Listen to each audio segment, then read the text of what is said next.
1949 को संविधान सभा द्वारा भारत के संविधान को स्वीकृत किया गया था, जो 26 जनवरी 1950 से लागू हुआ। इसलिए हम 26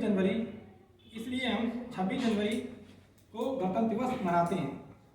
डॉक्टर भीमराव अम्बेडकर को भारत के संविधान का जनक कहा जाता है। भारतीय संविधान लिखने वाली सभा में 299 सदस्य थे, जिसके अध्यक्ष डॉक्टर राजेंद्र प्रसाद थे।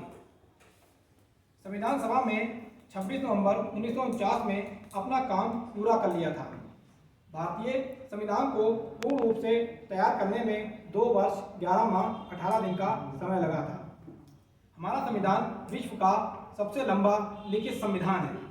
मसौदा लिखने वाली समिति ने संविधान हिंदी अंग्रेजी में हाथ से लिखकर कैलीग्राफ किया।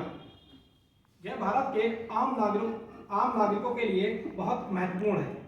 संविधान के लागू होते ही समाज को निष्पक्ष न्याय प्रणाली, नागरिकों को मौलिक अधिकारों की आज़ादी मिली और कर्तव्यों की जिम्मेदारी भी। हमें अपने विचार प्रकट करने की आज़ादी मिली।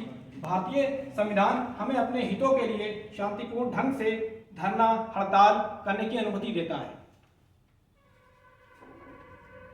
आज का दिन इस संविधान के जनक डॉक्टर भीमराव अम्बेडकर को याद करने का दिन है।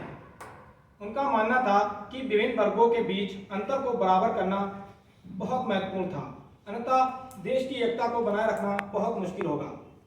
उन्होंने धार्मिक, लिंग और जाति समानता पर जोर दिया और वर्गों के बीच सामाजिक संतुलन बनाने के लिए आरक्षण प्रणाली की शुरुआत की। आओ हम सब मिलकर अहम करें कि हर व्यक्ति का सम्मान हो, मानवता का विकास हो, अपने अधिकारों के साथ साथ मानवीय मूल्यों को गले लगाएं। इसी से हमारे संविधान निर्माताओं मौलाना अबुल कलाम आज़ाद, जवाहरलाल नेहरू, डॉक्टर राजेंद्र प्रसाद, श्यामा प्रसाद मुखर्जी के सपनों का भारत होगा। इन्हीं 2 पंक्तियों के साथ अब मैं अपनी वाणी को विराम देता हूँ। तुम्हारी हर तकलीफों का मैं मुकम्मल जवाब हूँ। तुम्हारी हर तकलीफों का मैं मुकम्मल जवाब हूँ। कभी वक्त मिले तो पढ़ना, मैं भारत का संविधान हूँ। कभी वक्त मिले तो पढ़ना, मैं भारत का संविधान हूँ।